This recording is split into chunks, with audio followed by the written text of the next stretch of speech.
Okay, I'm sharing my screen again.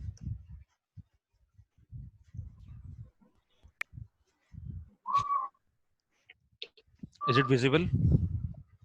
Yes Okay. Okay ठीक है. कशिश तो ये फिर से एक बार रिपीट करना जो अभी ये लास्ट में बता रहे थे हाँ जी, मैं फिर से रिपीट मतलब कर रहा हूँ बिकॉज दिस इज इम्पोर्टेंट कि जब तक ये क्लियर नहीं होगा तो आगे बढ़ने का फायदा नहीं है. Okay, so this is known as data joining in Tableau, जिसके थ्रू हम मल्टीपल टेबल्स ज्वाइन कर सकते हैं and all of these tables are coming from this one data source.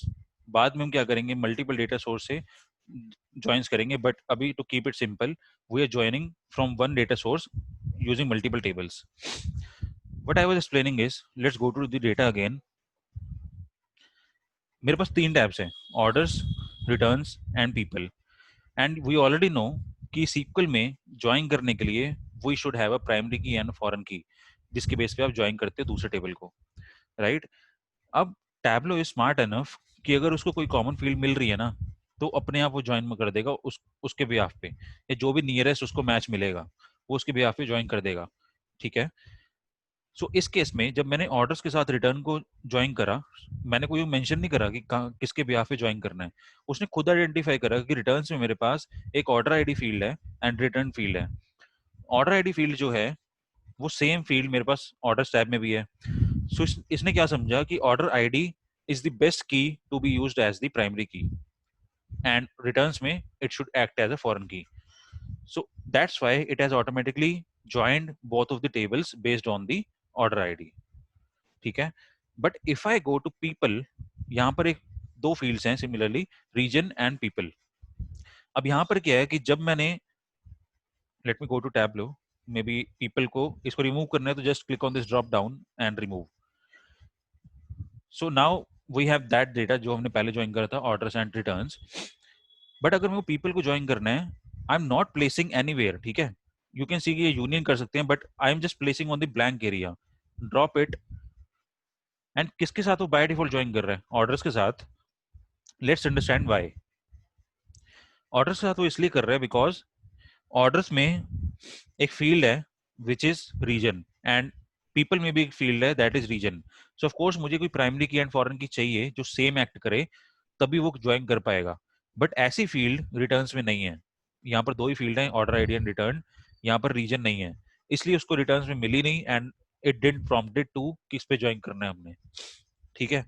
So but अब नाउ क्वेश्चन कम्स कि सपोज मेरे पास यहाँ पे एक और फील्ड है, उसने उसके भी पे ज्वाइन नहीं करा, बट मैं चाहता हूँ कि यहाँ पर एक और फील्ड है मे बी सिटी. मैं चाहता हूँ सिटी के हिसाब से वो ज्वाइन करे, रीजन ऑर्डर आईडी के हिसाब से ना करे. So what I can do is go to this Tableau again. आप बीच में सिंबल आ रहा है ना ज्वाइन का, उस पर क्लिक करो and these are the field जिसके भी पे उसने ज्वाइन करा है. So go to this drop down. Maybe you can now select city and may be people में भी अगर आपके सिटी है देन यू कैन सिलेक्ट. तो क्या करेगा वो, city will act as a primary key and उसके भी पे वो ज्वाइन कर देगा. Is it make sense? Kashish, yeah, it makes sense, but like I have one question. Like Tableau is smart enough to identify what are the common keys. On the basis of that, it joins the table. As we can see with the example, this orders and people, and another one also. But like the another example you have gave, that if there's two like two primary key, so how will Tableau understand that what is the primary key and how to like join them? वो क्या करेगा कि by default ना किसी की पे join कर देगा, but later on you can may be change it. Manually we can change it. Yes Manually we yes, can change it. आपको वही Okay. थोड़ा सा ध्यान रखना पड़ेगा. Okay. But I thought like sorry, sorry to interrupt. आप बोलिए क्या करेंगे आप? नहीं, आई एम सेइंग कि वो ऑटोमेटिकली किसी ना किसी एक पे करेगा अगर उसको कोई कॉमन की मिली, otherwise it can throw an error अगर वहां पे कोई भी कॉमन Okay. की नहीं है. Okay one more as a certain criteria कि वो कौन सी प्राइमरी की को चूज कर सकते हैं. फॉर एग्जांपल कोई की ज्यादा मैच कर रही है, फॉर एग्जांपल कोई डेटा है, फॉर एग्जांपल आईडी है, और एक टेबल ए में भी आईडी है, टेबल बी में भी आईडी है, and there are 100 unique distinct ID, and there is another table also, there is also 100 distinct unique ID, and एक और दोनों में कॉमन एक कॉलम है basically. Let's say example X नाम का कॉलम है, तो उसमें भी डिस्टिंक्ट कोई डेटा है लेकिन वो 50 है. आर यू हाँ गेटिंग व्हाट आई एम? हाँ हाँ हाँ. तो माइट भी क्या ऐसा लेंथ के हिसाब से कि मतलब जो ज्यादा है उसके हिसाब से, कुछ देयर सर्टेन क्राइटेरिया कि हाउ कैन इट अंडरस्टैंड कि यही मेरा है कि जो मुझे करना है मतलब. देखो, like I'm not able to drafting the question correctly, but I नहीं, know आई कि am getting your smart point. enough to join the table, but I am not able to understand कि what are the parameters like on which it knows कि हाँ इसी इसी को करना है. It's a good question, but इसमें मैंने ज्यादा एक्सप्लोर नहीं किया. बट आई वुड से कि प्राइमरी की का मतलब क्या है कि प्राइमरी की shows the uniqueness of the ID. May be अगर आईडी मेरा एक कॉलम है प्राइमरी की, हम बनाते हैं उन कॉलम्स को प्राइमरी की जब हम डेटाबेस आर्किटेक्चर डिजाइन करते हैं जिनमें यूनिकनेस ज्यादा हो, like student ID, orders ID, customer ID. These are the columns और द फील्ड्स जो प्राइमरी की के लिए एलिजिबल होती हैं. हम उनको नहीं बना सकते, लाइक मे बी सिटी. ठीक है, सिटी भी हो सकती है, but that is the worst case हो सकता है जहां पर सिटी मेरे पास एज ए प्राइमरी की एक्ट करे. ठीक है, बट आई थिंक टैबलो उस तरह से करता होगा जहां पे उसको यूनिकनेस ज्यादा मिले फील्ड्स के अंदर. I believe that, because primary की का फंडा ही यही होता है. अगर आपने मे बी थोड़ा सा आइडिया होगा डेटा आर्किटेक्चर का, जब हम डेटाबेस डिजाइन करते हैं ना, हमें स्पेसिफिकली हम बनाना पड़ता है हम. खुद से हमें आर्किटेक्चर क्रिएट करना पड़ता है डेटाबेस का पूरा, कि हम कौन सी फील्ड को प्राइमरी की रखना चाहते हैं, किसको नहीं. ऐसे ही कभी ऑन द फ्लाई नहीं होता, बिकॉज इसमें बहुत ज्यादा मतलब डेप्थ अंडरस्टैंडिंग चाहिए डेटा के बारे में और किसको आपने प्राइमरी की बनानी है. So definitely tableau should also work like in a similar way कि वो जहाँ पे यूनिकनेस ज्यादा मिले उसको प्राइमरी की एक्ट करेगा. जहाँ पर आपके पास यूनिकनेस कम हो ना, वहाँ पे तो आपका डेटा बहुत ही गड़बड़ हो जाएगी अगर आप उसको प्राइमरी की एज अ ज्वाइन करोगे. गॉट इट एक्चुअली मतलब मैं एक ऐसा ही सिमिलर टूल है टैबलू जैसे ही है, पता है इतना फेमस नहीं है. कौन सा? डेटा स्टूडियो है. डेटा सुना हुआ स्टूडियो. मैंने, सुना हुआ है. हाँ, डेटा स्टूडियो पे मैं वर्क करता हूँ, तो वो बेसिकली लेंथ देखता है कि मतलब उसका प्राइमरी मोटिव ये होता है उस टूल का कि डेटा लॉस नहीं होना चाहिए. फॉर एग्जांपल अगर किसी प्राइमरी की मतलब लेंथ बहुत ज़्यादा है, ऑब्जर्वेशन जितनी ज़्यादा होगी वो हाँ. हमेशा उसी को प्राइमरी की मान के चलेगा. लाइक उसका एग्जांपल था मतलब. तो मुझे ऐसा लगा कि माइट बी टैब्लू में भी कोई सर्टेन पैरामीटर्स होंगे on the basis of that कि ये डिसाइड करता है कि हाँ यही मेरी प्राइमरी की है. I should match on the basis of this. तो ये इसलिए मेरा क्वेश्चन था. इन्होंने डायरेक्टली यहाँ पे कुछ नहीं दिखा रखा, but may be. But Kaustubh, like I think it makes sense although, but on a like larger picture मुझे ऐसा लगता है कि फिर मतलब कोई मतलब बेनिफिट नहीं हुआ. although अगर मेरे को कोई प्रेजेंटेशन या मेरे को कोई ग्राफ्स एंड चार्ट बनाना है, तो इसलिए totally depend upon the parameters कि मैं क्या चाहता हूँ. तो अगर वो ज्वाइन कर भी रहा है तो उसके बाद भी तो मैं चेंज कर ही रहा हूँ जैसे आपने आपको अभी पता है किया कि करना आप ही करते पड़ेगा. द रीजन है इज ना. कि आप कभी भी ना प्रैक्टिकली जब का काम करते हो तो एक फील्ड पे कभी ज्वाइन नहीं करते. मे बी आपके पास 4 या 5 या 8 10 फील्ड्स होंगी जिस पे आपको ज्वाइन करना होगा, and may be 10 table join करने होंगे. तो you can add one more clause here, maybe city, and here maybe okay. Another field that is city. तो what does it okay. Mean? Where region, मतलब orders dot region is equal to people dot region, people and region. orders dot city is equal to people dot city. Suppose यहाँ city है, so of course okay. यहाँ पर हमें multiple manual काम करने ही पड़ेंगे. ये उतना स्मार्ट भी नहीं है कि मतलब सारी फील्ड्स खुद से जनरेट कर ले. Okay. Right. So got is it. It clear now? हाँ, इट्स क्लियर. ठीक है. एंड रमेश, क्वेश्चन क्लियर हो गया ये वाला जो पूछा था? हाँ, मैं यही पूछ रहा था जो मैनुअली आप बता रहे हो ना, ये कि मतलब बाय डिफॉल्ट तो उसने ले लिया, ज्वाइन कर लिया उसको रीजन के थ्रू, बट हाँ, मैनुअली हमें देना है कोई कॉलम, तो कोई इस पे क्लिक करना होगा एक बार, बिल्कुल जो बिल्कुल. ये इनर ज्वाइन का सिंबल है. Right right. सिमिलरली रिटर्न्स में भी वैसे ही होगा. ठीक है, you can may be try कहीं कोई और डेटा पिक करके मे बी डाउनलोड करके कहीं से you can try different things, तभी ज्यादा बेटर क्लैरिटी मिल पाएगी. हम्म. एंड आई थिंक कि अगर आप भी एक्सप्लोर करोगे ना, एंड कुछ हो सकता है मेरे को भी सीखने को मिले, बिकॉज इट डजेंट लाइक कि मेरे को सब कुछ आता है एक टूल में. ठीक है, so if you find anything which is clashing to my statement, you can let me know, क्योंकि हो सकता है मुझे भी उसमें उसमें कुछ नया सीखने को मिले. ठीक है. नाउ ठीक आई है. Think we have covered most of the things in the data source tab. Let's take a quick glimpse at sheet 1. Now let me just write it on Excel कि टैबलो में basically हम किस पे काम करते हैं. Final हमारा मोटो क्या होता है टैबलो में काम करने का? First is sheet, second is dashboard, maybe you can note it down, और third is story. What is a sheet?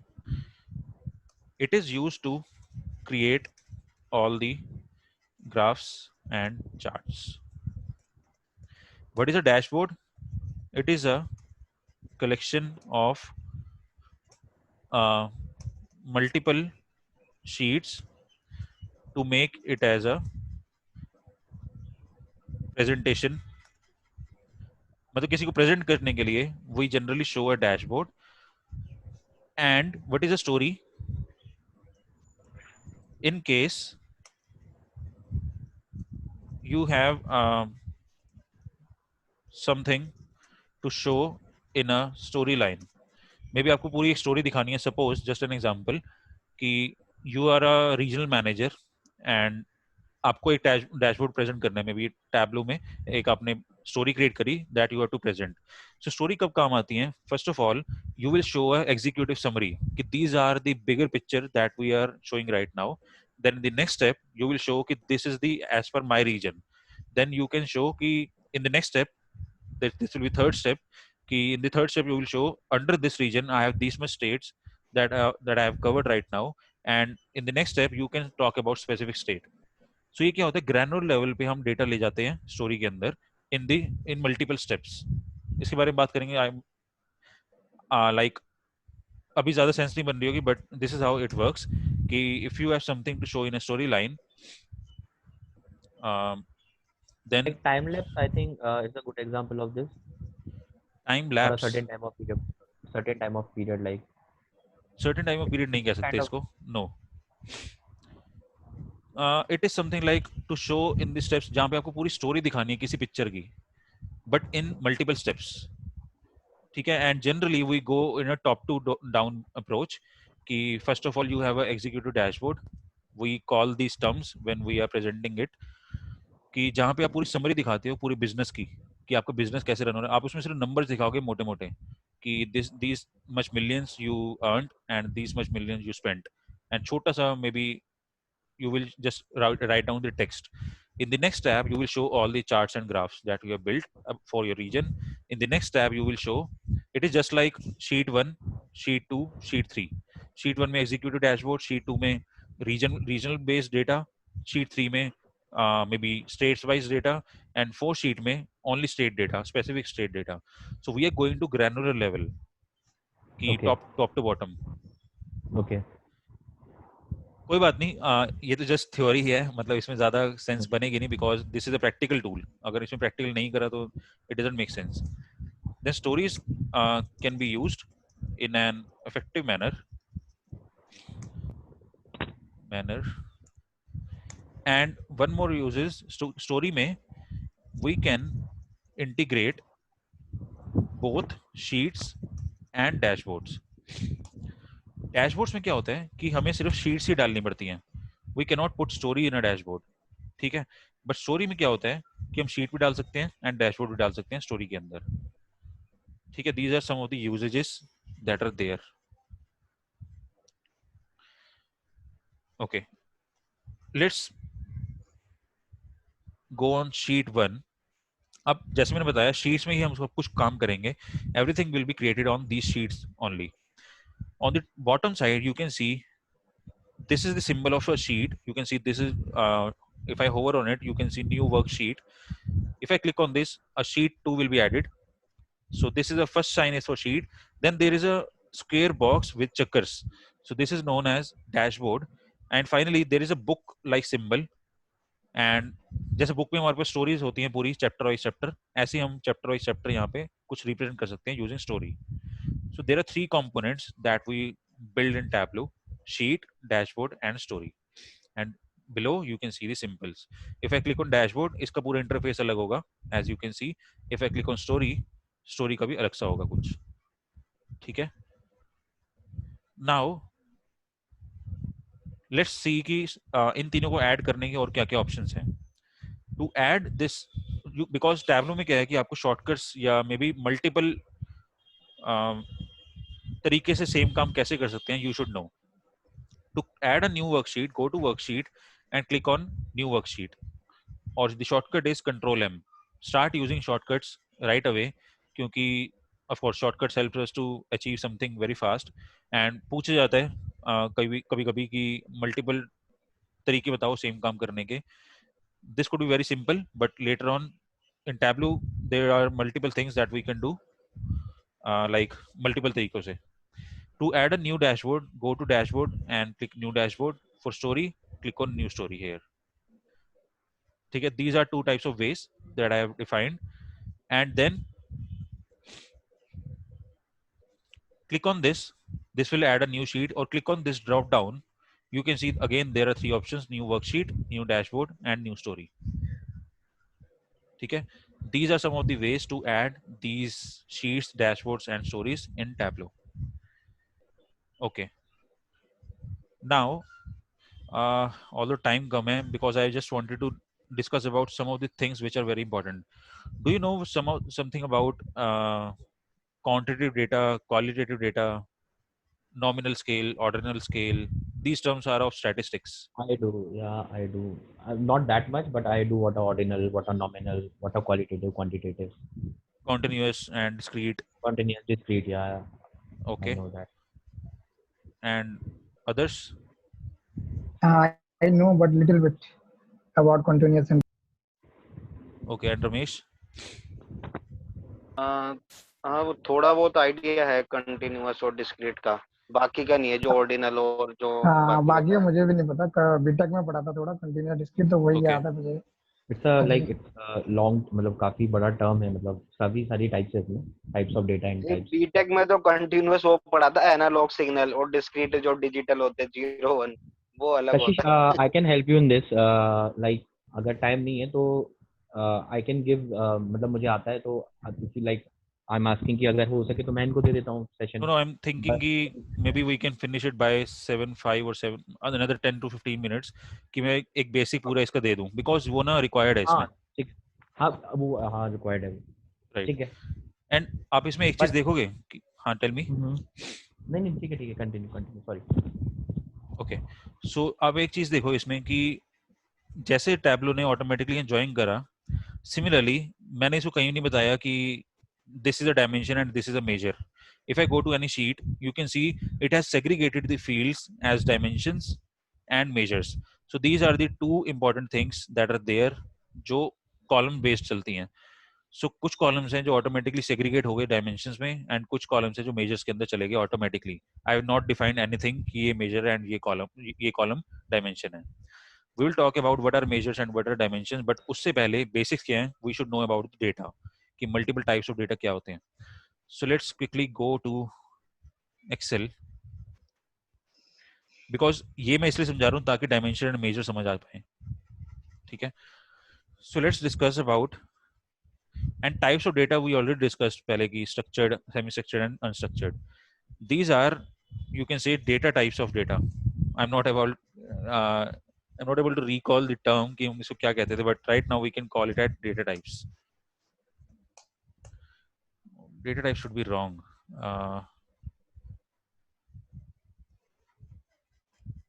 Okay, let's start right away. Ki I am just recalling the keyword, but there is two types of data, which is qualitative. Another is quantitative. Kashish, this is called measurement level. Okay. Right. So you can add the heading measurement level, and in measurement level there is qualitative and quantitative. Right. And in qualitative there are two things: nominal and ordinal. Right. This I know. I was not able to recall this term, measurement level. Actually, Okay, I thanks for that. have learned this term recently. Okay. That's why. Okay. I didn't do BTech. so Actually, I got some project that for that thing I have learned this. Acha. Okay, Great. please continue. So under quantitative we have interval, and another thing is ratio. So these are the broader topics under measurement level. So there are two categories: qualitative and quantitative. And under qualitative there are two terms which are nominal and ordinal. And similarly quantitative के under interval and ratio. So let's understand one by one कि nominal and ordinal क्या होते हैं, but उससे पहले qualitative क्या होता है. So one term is quality and second term is quantity. ठीक है? Anything that we can determine by by quality, those are qualitative variables. Anything that we can determine using the quantity, those are quantitative variables. For example, कि अगर मेरे को cost की बात करनी है, या मे बी क्वांटिटी की बात करनी है, या सेल्स की बात करनी है, सो आई कैन क्वांटिफाई देम कि कितनी सेल्स हुई, ठीक है, कितनी मेरी कॉस्ट आई उस प्रोडक्ट को खरीदने में, कितनी मैंने क्वांटिटी सेल करी पूरे दिन में. So these are some of the examples of quantitative data जिसको मैं कैलकुलेट कर सकता हूँ, जिसपे arithmetic operations can are possible. So quantitative data में arithmetic operations are possible. And examples मैंने दिए like cost, sales, then any number that you can you want to quantify, and जिसके behalf पे हम check कर सकते हैं कि quantitative variable है या qualitative है, ठीक है. And arithmetic operations are possible because cost आप determine कर सकते हो. अगर आप 10 प्रोडक्ट आपने खरीदे, so you can do a sum of them and to find out the total cost. Similarly, sales में you can, अगर आपने 10 प्रोडक्ट बेचे दिन में, you can sum them to find out the total cost for those products, total sale for those products. And similarly quantity के लिए and other things are there. So profit loss ये सब इसमें आएगा ना, सब इसमें आएगा, क्वांटिटेटिव में, सब इसमें आएगा, डिस्काउंट सब Yeah. कुछ. Then the other thing is qualitative. Anything that can be determined based on the quality, ठीक है. Quality, or you can say this is a categorical data. Let me write it. Qualitative, or we can say categorical. और quantitative को कहते हैं हम numerical.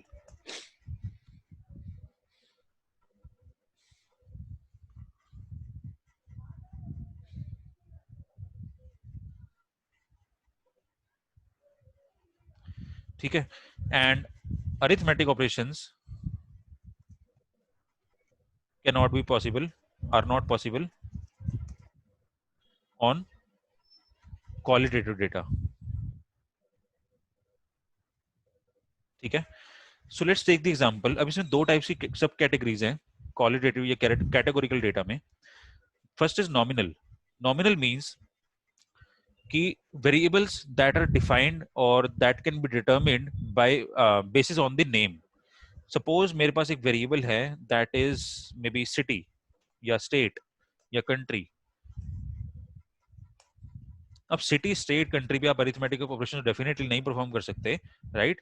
And इसमें अब nominal क्या है कि एक सिटी जो है, सपोज सिटी है दिल्ली एंड सिटी है मे बी मुंबई, तो ये सिटीज जो हैं नाम के बिहाफ पे हमें पता चल जाता है कि ये सिटी के बारे में बात हो रही है, ठीक है. Anything that can be checked, और मे बी उस वेरिएबल की क्वालिटी कैसे पता चल सकती है based on the names. So those are the nominal variables and these are always unique, ठीक है. इसमें रिपीटेटिव नहीं होगा. रिपीटेड मींस कि एक कॉलम में ऑफ कोर्स मल्टीपल वैल्यूज आ सकती हैं, बट ऐसा नहीं होगा कि एक वैल्यू अगर मुंबई लिख दिया मैंने एंड दूसरी जगह मुंबई लिखा तो इसका अलग कुछ मतलब है. दीज विल बी सेम, ठीक है. So anything that can be determined based on the name are nominal variables. Like example I have already given city, state and country, and may be gender, male and female. So all of these examples are kind of nominal variable, ठीक है. Second comes ordinal. अब यहाँ पर ना कुछ order नहीं होता. अगर मैं ये लिखूं दिल्ली, और इसमें ये पॉसिबल होता है कि जब हम ETL पे काम करते हैं, सपोज मैंने दिल्ली लिखा, मुंबई लिखा, I am taking example of city, Delhi, Mumbai में भी हैदराबाद. अब इसमें क्या होता है कि हो सकता है मैं दिल्ली को एनकोड कर दूं 1 में, मुंबई को 2 में एंड हैदराबाद को 3 में. इट डजंट मीन कि दिल्ली से बड़ा है मुंबई एंड मुंबई से बड़ा है हैदराबाद, या इज देयर एनी रैंक कि दिल्ली फर्स्ट नंबर पे आता है, मुंबई सेकंड नंबर पे आता है, हैदराबाद थर्ड पे. हम ये नहीं कह सकते नॉमिनल वेरिएबल्स के अंडर, ठीक है. दिस डजंट मेक सेंस कि अगर मैं ये कहूँ कि मुंबई दिल्ली से बड़ा है या मुंबई ज्यादा अच्छा है दिल्ली से क्योंकि उसकी रैंक ज्यादा है, समथिंग लाइक दैट, ठीक है. So that is not possible in nominal. हम उसको डेफिनेटली ऐसे एनकोड कर सकते हैं, but these numberings doesn't make sense. And if you think कि आप इस पे अरिथमेटिक ऑपरेशन परफॉर्म कर सकते हो, दैट इज ऑल्सो रॉन्ग. आप ये चाहोगे कि ये नंबर्स जनरेट हो गए तो you can perform arithmetic operation, but is it making sense कि आप सिटी को दिल्ली प्लस मुंबई कर रहे हो? What does it mean? It means nothing. That's why हम इसकी एनकोडिंग करते हैं most of the times, but arithmetic operations are not possible. Second, these doesn't have any order basis on these numbers. Now coming to ordinal. Ordinal के examples क्या होते हैं? I'm writing it here. So ordinal के examples होते हैं like ranking. Ranking could be done in race, in a class result, or maybe feedback. जब आप feedback देते हो किसी साइट पे. So all of these examples are of ordinal. Suppose एक क्लास का रिजल्ट आया जिसमें हमारे पास जो रिजल्ट आया that is there are grade, suppose A, B, C, D and E. ठीक है, अब इसका मतलब क्या है, इससे हमें साफ क्लियर हो रहा है कि जो क्लास का रिजल्ट था, जो E ग्रेड वाला होगा बच्चा वो ऑलमोस्ट फेल है एंड A वाला ऑलमोस्ट टॉपर होगा. We know about the significance of each grade. That means there is a specific ordinal. This means there is a level at each you can say grade. ठीक है, जिसके भी पे हमें पता चल जाता है कि there is a order between each values of a ordinal variable, कि A सबसे ऊपर है, B उससे नीचे, C उससे भी नीचे, and at the end we have E. Similarly feedback जब हम देते हैं we give it like 1, 2, 3, 4 और 5. हमें पता है कि अगर किसी की रेटिंग अगर 5 है, ठीक है, अगर हम कुछ भी शॉपिंग करते हैं, so there is a scale कि अगर 1 रेटिंग है this means this is the worst product, अगर 5 रेटिंग है this is the best product. So this is the order that we have defined in such variables. So ordinal variables कौन से होते हैं? जिसमें रेटिंग्स की बात हो रही हो, जिसमें फीडबैक की बात हो रही हो, on a proper scale. ठीक है, those are ordinal variables. I think you are now understand the difference. But what is the basic difference between nominal and ordinal? कि नॉमिनल में कोई ऑर्डर नहीं होता, बट ऑर्डिनल में क्या होता है, उसमें सारी प्रॉपर्टीज होती है नॉमिनल की, plus they have a order. So I am writing it here. It is nominal plus they have a specific order. So this is the difference between nominal and ordinal. Is it clear till now? These are types of qualitative और categorical variable. Categorical क्यों कहते हैं हम इसे? Because अगर हम states की बात कर रहे हैं या सिटी की बात कर रहे हैं, city which is Delhi, Mumbai and Hyderabad, इसमें क्या है कि हमारे पास ये कैटेगरीज हैं, हम इसको कंबाइन नहीं कर सकते. These are separate categories, these are unique categories. ठीक है, सो दिल्ली के अंदर there can be multiple rows और of the observations, and similarly Mumbai के अंदर एंड हैदराबाद के अंदर, but we can not concatenate them. ठीक है, so these are specific categories that we are defining. Similarly gender की बात करूं, so male and female, these are two types of categories that are there in the data. Is there any question now on these? It's clear. No. Okay. Perfect. Now second type is quantitative or numerical data. So quantitative data, as I've defined, that arithmetic operations are possible, and these are always numerical kind of data. First is interval and second is ratio. अब this is the most confusing topic in statistics कि हमें interval और ratio का proper difference नहीं समझ आता, right? But now let's try to understand what is interval and what is ratio. ठीक है, to understand that, let's take an example of temperature, because this is the best example to explain these type of variables. Although जब हम tableau में काम करेंगे इसका ज़्यादा significance नहीं है, but just for like learning purposes I am explaining कि टेम्परेचर की मैं बात करूं, so it can be like in Celsius और it can be in Fahrenheit. Maybe spelling is wrong, but that's fine. This is an example of ratio, na? Celsius and Fahrenheit. No, this is example of interval. Okay, sorry. Okay. Right. So ये बात हो रही है interval की. अब यहाँ पर क्या होता है कि अगर हम टेम्परेचर की बात कर रहे हैं, so those can be quantitative variables. Quantitative variable है टेम्परेचर, जिसको हम किसके भी पे नापते हैं, इधर सेल्सियस और फ़ारेनहाइट. सो सेल्सियस हो या फ़ारेनहाइट हो, it can go less than 0 and it can go plus 0, I mean plus value of than 0. ठीक है, बट अब यहाँ पर क्या है कि देर इज जो स्टार्ट पॉइंट है ना, there is know start point, right? यहाँ पे 0 भी हो सकता है, माइनस भी हो सकता है, प्लस भी हो सकता है. It can, temperature can be -5 degree Celsius and अरे यार, and temperature can be +5 degree Celsius also, ठीक है, एंड 0 डिग्री सेल्सियस हम कह देते हैं. But if I talk about ratio, ratio का जो स्टार्टिंग पॉइंट होता है ना, let me right it, starting point of ratio is 0.